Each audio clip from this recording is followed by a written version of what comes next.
Swadikap, and a very warm welcome to Thai PBS English News Service. I'm Supajong Klinswan. The flood situation in the north continues to get worse. Residents have had to evacuate and move their belongings to safer ground after huge quantities of water from the Yom River flooded into residential areas. Meanwhile, the authorities in Ayutthaya province are now preparing to deal with the potential floodings. The army in Suu Kyi province has been working to remove the water hyacinth and other obstacles blocking waterways, as well as checking the stability of the dikes along the Yom River in Mueang district. Meanwhile, people in Samngam district of Phichit province have been moving their belongings to safer ground as waters from Suu Kyi province are flowing into Pisanulok. Recently, the flood level in the area has been measured at 50 centimeters. Suwit Wacharotayangun, Phichit governor, is urging the people to be prepared for imminent flooding. Meanwhile, several schools in Bangban district of Pranakhon-Si Ayutthaya province will finish the semester in September and have moved some important assets to higher ground to prepare for another possible flood. The former Thai capital was one of the most severely affected provinces in the 2011 floods. Furthermore, flood situation in the southern province of Surat Thani is expected to last for at least 1 month. The network of Padam Forest Preservation has conducted a survey in the protected forest areas of Tuk Khao Wang Pa and Tuk Khao Keo and found that forest encroachment may be one of the major causes of the flooding. An area of about 200 rai has just been sold to an investor from Hat Yai district, Songkhla province, for approximately 2 million baht. Meanwhile, the Meteorological Department says that from tomorrow until Sunday, more rain is expected in northern Thailand and is warning northern and upper northeastern residents to beware of heavy rain and flood conditions until next Wednesday.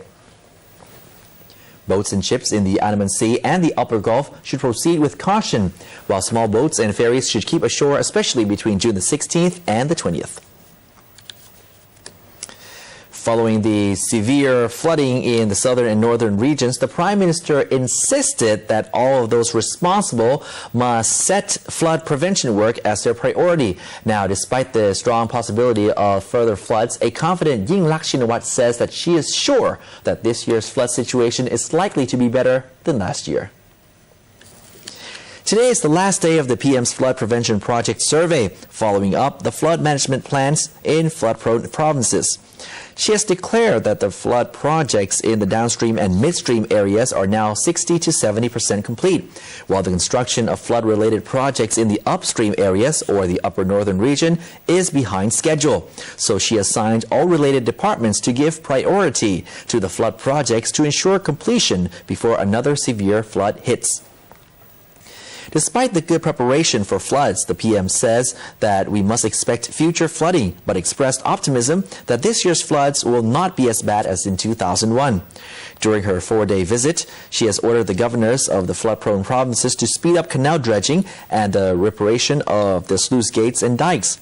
As for the criticism of the Bangragam flood project in Pisanulok province, which locals blame as the main cause of the current flooding because it blocked the natural water flow, the PM says that she is still confident once it is completed that the prototype project will be able to protect the area from further massive floodings. Now, following the Grammy True Vision saga over the Euro 2012 football live broadcasts, fingers are now being pointed at the NBTC as the broadcast regulator to take responsibility for finding solutions to prevent consumers' rights violations in the future. The National Broadcasting and Telecommunications Commission says one of the ways to make certain that Euro 2012 footy blackout on paid TV platforms never happens again is to have all parties share the bidding process, so no single operator ends up holding the sole rights. Today, representatives of GMM Grammy, the official Euro 2012 licensee, True Visions, representatives from free TV channels as well as cable TV operators gathered at a meeting hosted by a consumers protection rights group. One of the parties accused of responsibility for alleged consumers' right violations was the NBTC. Meanwhile, Warawat Pinyakun, minister to the Prime Minister's office, will call all parties concerned together for a fact-finding meeting. The minister hinted that consumer rights laws could perhaps be invoked as the dispute between the two companies adversely affected True Vision subscribers. Parents associations are asking the government to solve gambling problems in student dormitories since a recent poll revealed that 1 out of 4 teenagers living in dorms are gambling on every match of the 2012 European Tournament. A poll conducted by the Youth Against Gambling Network surveyed 1,000 university students who live in dorms and found that 45% have gambled at least once. Card games are the most popular form of gambling, followed by betting on football. More than half of those polled have witnessed bookies walking around the vicinities to take gamblers' bets. As for the Euro season, 1 in 4 students surveyed admitted to betting on every match of the tournament, while 33.5% would bet on some of the games while they are staying in the dorms. 1 in 4 even had to sell or pawn their belongings to pay off gambling debts. Almost 1 in 5 were being threatened or have been assaulted by debt collectors. Alarmingly, the survey found that around 8% even thought of committing suicide to escape their football gambling debt, while about 4.2% would actually have their girlfriends sleep with bookies to repay the debt. Parents associations fear that uncontrollable gambling will lead to more crimes like theft and assault. The State Disaster Insurance Fund Management Committee is petitioning the cabinet to reduce the household insurance coverage to 20,000 baht per family and to restructure its insurance premiums from 500 baht to 100. Since the government first established the Disaster Insurance Fund in the late March, only 16,000 insurance policies have been sold, amounting to 1 billion baht in insurance premium.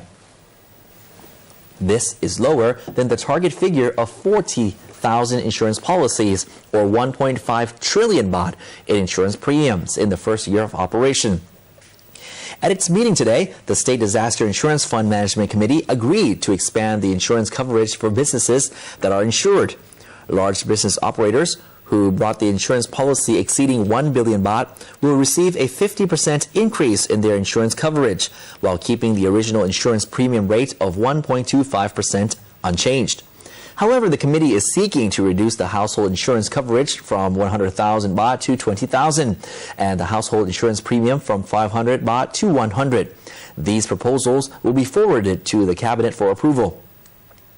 The State Disaster Insurance Fund was set up by the government with an initial funding of 50 billion baht. It is one of the state measures aimed at regaining investors' confidence after last year's devastating floods, when business owners expressed concerns that insurance companies might no longer insure their businesses or resort to increasing insurance premiums.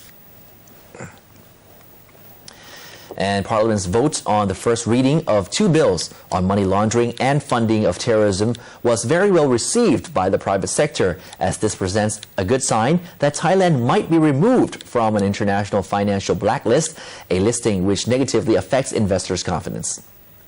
Following Parliament's vote on the first reading of 2 anti-money laundering bills, namely the Anti-Money Laundering Act of 1999 and another on the prevention and suppression of financial support for terrorism, Wichai Asrakrom, Secretary General of the Thai Chamber of Commerce, forecast that Parliament's nod for the 2 bills would likely bear fruit next January. If this happens, Thailand will be ready when the Intergovernmental Financial Action Task Force on Money Laundering, or FATF, reviews the country's status on February 13, 2013. Meanwhile, Thanit Sorat, Deputy President of the Federation of Thai Industries, indicated that the private sector was cheered by yesterday's vote. Still, he cautioned that political bickering has to be closely monitored to prevent it from paralyzing the further passage of the 2 bills. If Thailand fails to tighten its anti-money laundering laws by the next FATF review, the country might be further downgraded to a super blacklist, which will severely impede the country's international trade and finance. However, if the 2 bills proceed according to plan, they will be enacted into law in no less than 3 months. Mobile phone service providers and the telecom regulator jointly surveyed mobile signal coverage and quality today and found phone signals coverage acceptable. However, the NBTC says there's always room for improvement. The National Broadcasting and Telecommunications Commission, or the NBTC, invited cell phone operators to join their signal measurement vehicles, which regularly drive around Bangkok, to check the level of their cell signals. only one signal failure was found by the officials. However, the swarm of media which tagged along found more than one signal blind spot.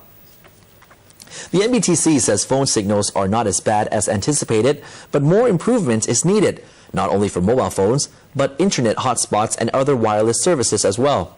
Thailand has a population of about 67 million, and over 60 million mobile phone numbers are in service. Police have not been able to arrest the vocational student suspected of shooting dead 2 people and injuring 2 more others on a public bus yesterday. Meanwhile, vocational students from 2 institutions in Nonthaburi province clashed with one another today, raising the question of whether or not public buses are still safe for travel. Nonthaburi province police arrested 10 students from Technic Dusit and Technology Thai Achiwa vocational schools following a brawl which left at least 3 injured. Guns, bullets, and knives were found. Yet another set of brawling students are on the run, but footage from closed-circuit cameras is expected to lead to more arrests. Meanwhile, there have not yet been any updates on yesterday's shooting into a bus by Technic Donmueang students who were aiming at rivals from a different institution. Police are depending on the footages collected from the CCTV installed in the area to identify the culprits. One of the dead was a rival student of the alleged attacker, while the other was just a female passenger taking a bus home. And Myanmar's Nobel Peace Laureate and pro-democracy icon Aung San Suu Kyi smiled and waved to her supporters as she arrived in Geneva last night for her first visit to Europe in 24 years. Suu Kyi's visit to several European countries is seen as a sign of gratitude to those governments and organizations that supported her peaceful struggle against Myanmar's ruling junta over the last 2 decades, 15 years of which she spent under house arrest. Suu Kyi will visit the UN's European headquarters today to address the annual meeting of the International Labour Organization, or ILO, whose campaign against slavery and child labour in Myanmar drew constant attention to the junta's abusive exploitation of its people. The ILO decided on Wednesday to reward Myanmar for reforms undertaken so far, lifting restrictions on its participation in the organization's work that had been in place since 1999. I think the international community is trying very hard to bring my country into it, and it's up to our country to respond in the right way as well. From Switzerland, Suu Kyi flies to Oslo, where on Saturday she will make her belated acceptance speech for the Nobel Prize that was awarded to her 21 years ago while she was still under house arrest in Myanmar.